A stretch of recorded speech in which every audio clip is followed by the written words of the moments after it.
Hello YouTube viewers, welcome to my channel Science to Technology. In today's show, Science Thursday, we're going to talk about Sun Mobility battery swapping technology. It's a new company in India that is trying to do something different. So let's dive deep into it. So Sun Mobility, it's an Indian company that was founded in April 2017 in India. Now the idea with this company is that they had a goal. The goal was to remove all of the EV's shortfall. EV is a good technology, but it does have some shortfalls. If somebody can remove those shortfalls, everybody would be happy. It will also boost national adoption of EV. India really needs EV simply because we are way too dependent on external forces in order to well, we do not have our own oil wells. That's the problem. So boosting of EV will give us a bit more control over situation, our own economy. And how will they solve all the problem? They will build a battery swapping ecosystem. Now this sort of thing cannot be done by startups or something like that. You would need a serious horsepower. Like, it's one of the scenario where you have chicken and egg problem. It's like people will not buy a swapping system if they do not find the stations already built, and nobody is going to build the station if they are not in a vehicle to service it. So there is a chicken and egg scenario. So any country, any company that wants to solve this issue, they have to go all in on swapping stations before the vehicles are sold. They have to take that bulk risk, so to say. So this company, what they are doing is very clever. They have very good partnership, not only in terms of vehicle manufacturers, in terms of energy infrastructure, in terms of location. They have partnership with Indian Oil. They have partnership with Ashok Leyland, bus maker. And basically, if I look into their list, who are their sponsors and who are their partner in working relationship, the list is very encouraging. Meaning they are solving the problem of like, oh, why would I buy this system if there is no station? You'll be like, I buy this, let's see where I can. Oh, I'm surrounded by the station. That was the aim. That's what they are trying to do. Basically, in whichever city they are operating in, they want to saturate that place with so much swapping options that people just use it. It's no longer like, oh, it's a new thing. No, it's an only thing that we can do. It's like easy, simple, elegant, like USB-C charging. So this is Sun Mobility. So what's the logic behind it? The logic is very clear. You buy the vehicle, not the battery. Right now, if you want to make a three-wheeler or two-wheeler or whatever have you, the vehicle itself is not that expensive. Motors are not that expensive. The frames are not that expensive. The motor controllers, those are not that expensive. Battery is expensive. Like, battery is ludicrously expensive. So idea here is that you do not pay for battery. What you do is pay as you go. So you take out the battery from a swapping station, put the battery into your compatible vehicle, and then you drive it. And when it reaches a certain point, you will be like, okay, let me swap the new battery one. So when you are swapping the battery, it's gonna detect it and study it, how much energy did you consume. So let's say each battery has a capacity of 1.5 kilowatt hour. It's like, hey, you consumed 1 kilowatt hour, so it's gonna take that amount plus the company profit plus all that hassle, and then it's gonna charge you X amount of money. So if you are using a lot, you will pay a lot. If you're not using a lot, you will not worry about it. And what about life? That's the interesting part. Basically, at the end of lifespan, the battery will be automatically swapped. Anytime you are putting the battery in, you are not taking the same battery out. You are taking some other battery out. So all batteries are going through good equalization, wear and tear. And when some battery pack reaches a point where it's not good enough, company will replace it. You do not even have to notice it. Oh, I'm now in a new battery. So it's splitting two parts of it, vehicle and battery. And battery, you are taking it as a rental service rather than as a like, I have this thing. You are using it as a rental system. So pay as you go. That's how they are making it economically viable. And battery is swapped from your point of view. You do not have the option of charging it. You do not have any access to it. Basically, from your point of view, it's a spicy petrol that you are doing to it. You do not think about it. It's just like, I drive, I swap batteries, done. You do not charge it. And swapping, how long that will take? 2 to 3 minutes is the average time. But be mindful, the batteries are heavy, and that's another reason why you do not see this sort of option in cars. Battery will be very freaking heavy, and in this scenario, it's more than 10 kilograms, and it is bad for your spine. Let that be very clear. Yeah, because it's lithium, it's high density, it's not that big, but it has a good handle. It's gonna hurt your spine. Now, commercial people, they put up with this sort of physical, like, you can see the back size band. They do put up with this sort of thing, so they can tolerate it. But do expect common audience, as in like a common average citizen will not enjoy it. Commercial people, they're built tougher, they can handle it. But for average people, this is still something stressful. If you have to do it, let's say 5-6 times a day, yeah, you're not gonna do it. 1 time a day, 2 times a day maximum, 3 times a day will be pushing it. So that's the logic. So you're going to separate the vehicles and the battery, and battery just becomes an ecosystem that you are paying. Basically, you are subscribing to battery as an ecosystem, how exactly all commercial system works. So that's the logic behind it. So what is their design? Their design is very simple. They are making a unit. I could not find a exact specification with their model. It's like this many cells, this much voltage, but it's one unit is good enough for a scooty. I have not seen a scooty that can take two of it. I have seen some Chinese company that has similar sort of option. They can take two for big scooties, but in India, I'm only seeing one. Basically one for one scooty, but you can also consume two. Let's say you have an e-rickshaw, you can put two of them. You have auto that may require a bit more oomph, you can put three of them. So that's how you're gonna scale up from a scooty to very large vehicles. So 1 unit scooty, 2 units, 3 units, or 4 units, depending on your requirement or design. Now battery charging and discharging, there are two different ecosystems. When you are charging a battery, it's far more vulnerable. So in case of India, the issue is that India is a hot country, and lithium chemistry that we are using does not like hot chemistry. It does not like to be hot, and you can literally be in Delhi and the outside temperature could be 50 degrees Celsius. Yes, I'm not making it up. That's how hot it gets. It's a lot of degrees in Kelvin. Kelvin, I'm saying. Yeah, it is in Kelvin also, but also in Fahrenheit. It's hot. So what they have is those charging units you're seeing, it's a climate control environment, meaning there is an air condition to it. So it's cooling the battery and then charging it, and it's charging it very smartly, very safely, and you do not have to worry about basically the wear and tear that happens because of improper charging or sub-optimum charging that has been reduced drastically. So these specs, those exact cell, if you had those exact cell in your scooty or whatever have you, it will not last as long as in the swapping system. Why? Because charging is done far more optimally, far more temperature controlled way. So that's how they're gonna achieve longer lifespan out of same cell chemistry that you can buy in the market, because the charging wear and tear has been removed or reduced considerably. And they will charge it safely, they will charge it slowly, and AC unit for maximum life. And this also solves another issue. What the hell you do at the end of life? Now, if this is something that has to be done on a consumer end, it's never going to work. But it's something very easy to do on a commercial scale. So if you have commercial scale, of course, let's say you are opened everything up. 1 year later, you'll find 5-6 battery boxes are reaching a point where they are no longer suitable to use. Okay, you lock them up. You go them and you collect them. You directly got the batteries that you need to replace. Everything else keeps working. You add new cells, new pouches, everything keep moving. You keep collecting the old one and then you send it to recycler. And because you will not contaminate it with other stuff, you can easily do it. So end of life is not an issue for the drivers. Basically, if you have a scooty right now, electric power scooty, after a few years is gonna feel like a very bad experience. But you can't do anything because changing the battery will cost more or less the same as the vehicle itself.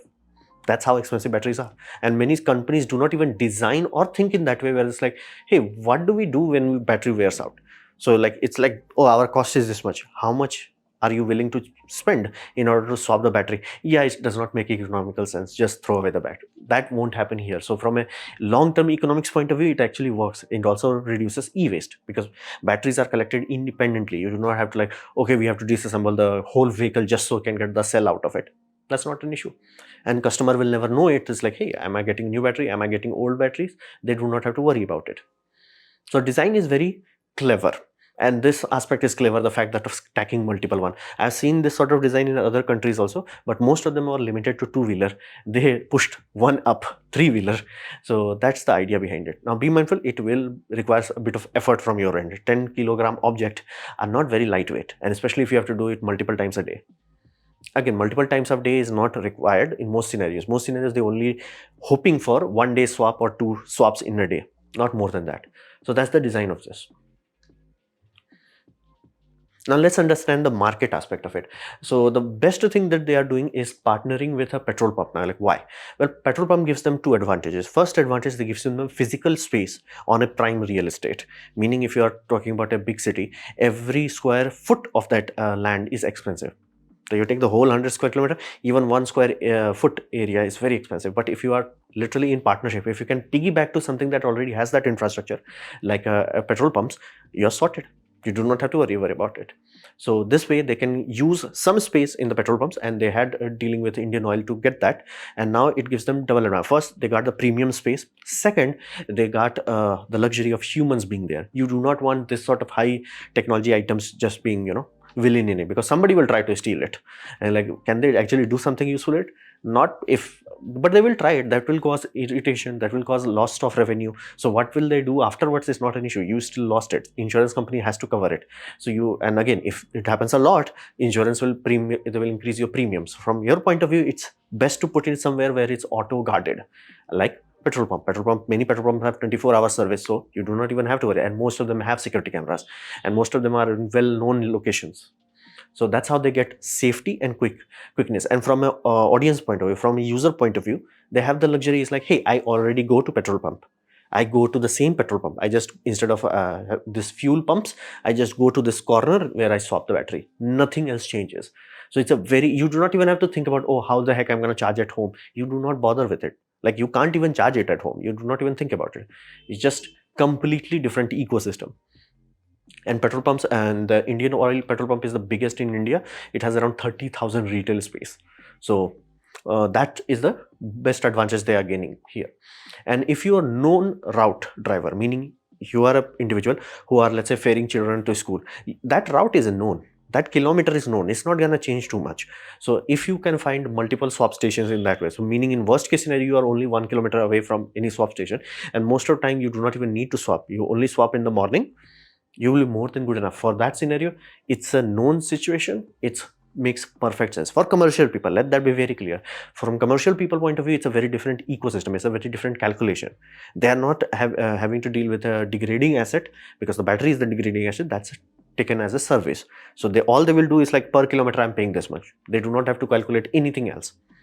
Of course, vehicles will still have some wear and tear, but everybody who's driving electric vehicle, they can tell you the wear and tear on electric vehicle is very minimal. Why it's very minimal? First, it has regenerative braking that reduces a lot of strain on your brake issues. And then you're talking about, there is no oil, there is no heat generating component, as in like that's just hot for hot sake. There is no component like that.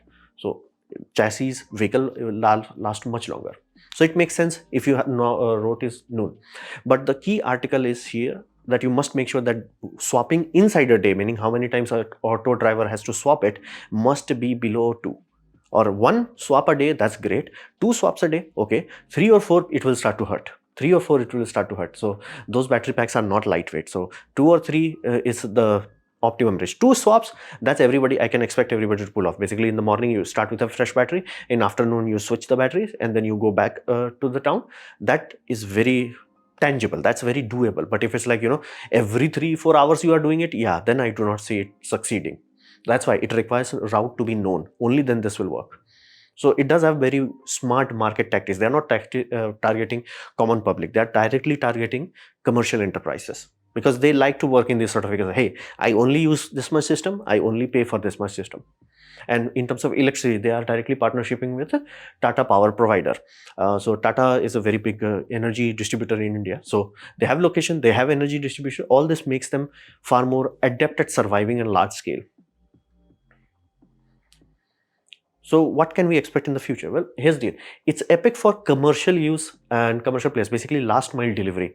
You have to understand this way. The hardest thing is that last mile. For example, if I have to ship one item from my household to someone else in this country only, I have to travel the last mile first, meaning I will be taking the smallest vehicle possible. Then I'm going to send it to railway station. That railway station is going to collect all of the local stuff and then put in a train. Very low carbon emission. It goes to that place, very little carbon. Then they collect it from that station. Then someone again takes it with a big vehicle to distribution centers, then they have last mile delivery. So last mile delivery is always the scenario where it's like we end up burning disproportionately large amount of fuel. So having that running on electricity is desirable. Like food people, they are known, they have locked situation, meaning you have a Domino's here, they do only cover like a certain area from it. So if you know that area, and if you have multiple swapping stations, let's say 5-6 swapping stations distributed equally, you can literally have like, hey, all Domino's vehicle, instead of petrol, you are just using this, and you do not have to worry about, oh, what if somebody is stealing petrol, or what if the vehicle maintenance is that. It's an ecosystem at that point, and commercial people like that approach. So food, parcels, people moving, like last mile solutions is such short up take money. Now they are upgrading from 3-wheelers to 4-wheelers in terms of automated bus solution, meaning what if you can do the same technology with the bus. Now, bus and trucks are very well suited for this battery swapping architecture. Why? Because they are built on frame rails. They are not built as a chassis. They built frame, then you put plonk chassis on top of it. So in that design, it's kind of easy to put a place where it's like, okay, this chamber is only for battery. So this is also clean and manufactured, and this is the place where they're putting the swapping battery. Now the swapping happens automatically. Again, the battery boxes are huge. It's a bus battery. It's huge, and you do not want human to move it. So it's an automated system. Is there a benefit of this? Yes, for city buses that are traveling in a known route, right? Like there are transit buses that are locked in. Like I'm only gonna go from here to here, here to here. So in those scenarios, let's say you only have to swap battery in the morning when you start fresh, and then in afternoon when you're fresh again. And again, swapping is not painful. It's only 3 minutes. Not even 3 minutes. They are saying they can do it in 1 minute. They have videos of showing it, but 1 minute it looked too fast for me. So I think let's just say 2 minutes or 3 minutes. That's tangible. People can stop in a bus for 2 minutes or 3 minutes. It's almost like what, 2 TikTok shot. So you can do that. And benefit of this is the bus is also lighter, because if you go the traditional route, you will put a huge battery. You will put a huge battery large enough so it only requires charging at night. That is exponentially larger, and at that point you are spending more energy to moving the battery itself rather than the passenger. You do not want that, because again, electricity is not free. So in this scenario, you have the advantage. The battery is smaller, battery will be replaced with a new battery when it's needed. You do not have to worry about it, and it's an ecosystem, pay as you go. So if some days your bus is lightweight, like nobody is riding on it, it will not consume same amount of power. So pay as you go allows them to really work. There's a lot of potential in there. However, let this be very clear. The same design has been attempted, tried, and deployed many times for cars, but it just does not work. Like from Elon Musk to some Chinese company to some European companies, all of them have tried battery swapping for cars, but it never works because automated solutions are expensive. Vehicle automated solution for bus is kind of easy. Automated solution for truck is very easy. Heck, there is an Australian company that uses forklift to swap, truck batteries. It's easy. But when you're talking about car, your car is a very integrated environment. Every nut and bolt has to fit inside a small enclosed volume. So you have to work really hard to design a system where you can just plonk the battery. And that consequence of that is not only the automation machinery becomes expensive because it has to be way too precise, and the car frame becomes heavy. That was the same issue faced by E1s. In the early days, they were planning to, what if we have battery swapping, it will look the same as a fuel swapping, refueling. But they realized it will force the chassis engineers to double work, meaning you have to design in such a way that in an accident, it never falls off, or if it's empty for some reason, it does not cripple, it does not become like in a weak spot. The engineering cost was too goddamn high. So that's why they have like two vehicles. Half of the race you swap to the new one. So again, car, can it be done? Physics is not stopping it. It's just engineering is saying it may not be the best suited option for it. Now, is there everything great with this? Most of the things, yes. For commercial, shut up, take money. But it does have a penalty. Penalty is if long lifespan battery can be built. For example, I'm not talking about a kilowatt hour. If that does not go up, that does not matter. But if you have a battery that can last long, let's say instead of 2 years of lasting, you're getting 4 years, this will no longer start to make sense. Like, why? Well, here's the deal.